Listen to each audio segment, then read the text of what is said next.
ಇನ್ನು ಮಲೆನಾಡು ಭಾಗದಲ್ಲಿ ಮಳೆ ನಿರಂತರವಾಗಿ ಸುರಿತಾನೇ ಇದೆ. ಈ ಮಳೆ ಅಲ್ಲೋಲ ಕಲ್ಲೋಲ ಮಾಡಿದೆ ಮಲೆನಾಡಲ್ಲಿ. ವರುಣಾರ್ಭಟಕ್ಕೆ ಚಾರ್ಮಾಡಿಯಲ್ಲಿ ಕುಸಿತ ಆಗಿದೆ. ದೃಶ್ಯದಲ್ಲಿ ನೋಡ್ತಾ ಇದ್ದೀರಿ. ಅಲ್ಲಿ ತಾತ್ಕಾಲಿಕವಾಗಿ ಒಂದಷ್ಟು ವ್ಯವಸ್ಥೆ ಮಾಡ್ತಾ ಇದ್ದಾರೆ.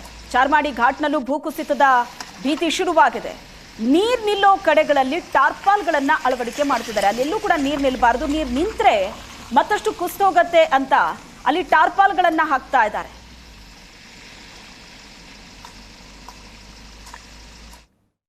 ಭಾಗವಾದ ಚಿಕ್ಕಮಗಳೂರು ಜಿಲ್ಲೆಯಲ್ಲಿ ಧಾರಾಕಾರ ಮಳೆ ಸುರಿತಾ ಇದೆ.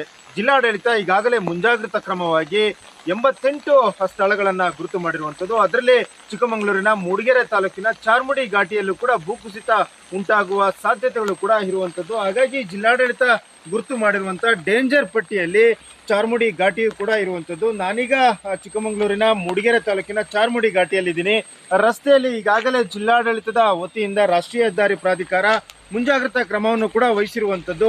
ಮೇಲ್ಭಾಗದಿಂದ ಮಣ್ಣು ಕುಸಿತವಾದರೆ ಕೆಳಭಾಗದಲ್ಲಿ ನೀರು ನಿಲ್ಲಬಾರದು ಎನ್ನುವ ನಿಟ್ಟಿನಲ್ಲಿ ಪ್ಲಾಸ್ಟಿಕ್ ಒಂದು ಹೊದಿಕೆಯನ್ನು ಕೂಡ ಹೊಚ್ಚಿರುವಂಥದ್ದು. ಇದು ಒಂದು ಕಡೆ ಮುಂಜಾಗ್ರತಾ ಕ್ರಮವನ್ನು ಕೂಡ ವಹಿಸಿರುವಂಥದ್ದು. ಗಣಿ ಮತ್ತು ಭೂವಿಜ್ಞಾನ ಇಲಾಖೆ 88 ಸ್ಥಳಗಳನ್ನು, ಅಂದರೆ ಮುಂಗಾರು ಮಳೆ ಅಬ್ಬರಕ್ಕೆ 88 ಸ್ಥಳಗಳನ್ನು, ಭೂಕುಸಿತ ಉಂಟಾಗುವಂಥ ಸ್ಥಳಗಳನ್ನು ಗಣಿ ಮತ್ತು ಭೂವಿಜ್ಞಾನ ಇಲಾಖೆ ಗುರುತು ಮಾಡಿರುವಂಥದ್ದು. ಇದೇ ಸ್ಥಳದಲ್ಲಿ 2019ರಲ್ಲಿ ಭಾರಿ ಮಳೆಗೆ ಈ ರಸ್ತೆ ಕೊಚ್ಚಿ ಹೋಗಿತ್ತು. ಮೇಲ್ಭಾಗದಿಂದ ಮಣ್ಣು ಕೊಚ್ಚಿ ಬಂದು ಅರ್ಧ ರಸ್ತೆ ಸಂಪೂರ್ಣವಾಗಿ ಕೊಚ್ಚಿ ಹೋಗಿದ್ದಂಥ ಪ್ರದೇಶ ಇದು. ಈ ಪ್ರದೇಶದಲ್ಲಿ ಮತ್ತೆ ಭೂಕುಸಿತ ಉಂಟಾಗಬಾರ್ದು, ಮತ್ತೆ ಮಳೆಯ ನೀರು ಶೇಖರಣೆ ಆಗಬಾರ್ದು ಅನ್ನೋ ನಿಟ್ಟಿನಲ್ಲಿ ಜಿಲ್ಲಾಡಳಿತ ಪ್ಲಾಸ್ಟಿಕ್ ಒಂದು ಹೊದಿಕೆಯನ್ನು ಕೂಡ ಹೊಚ್ಚಿರುವಂಥದ್ದು. ಈಗ ಸ್ಥಳೀಯ ನಿವಾಸಿಗಳಲ್ಲಿ ಮೇಲ್ಭಾಗದಲ್ಲಿ 3-4 ಗ್ರಾಮಗಳು ಕೂಡ ಬರುವಂಥದ್ದು. ಆ ನಿವಾಸಿಗಳಿಗೂ ಕೂಡ ಈಗ ಆತಂಕ ಎದುರಾಗಿರುವಂಥದ್ದು.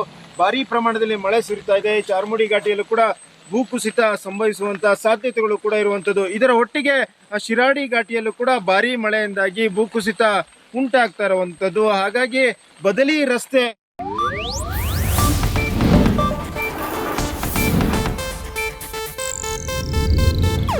ಇದು ಏಷ್ಯಾನೆಟ್ ನ್ಯೂಸ್ ನೆಟ್ವರ್ಕ್ ಪ್ರಸ್ತುತಿ.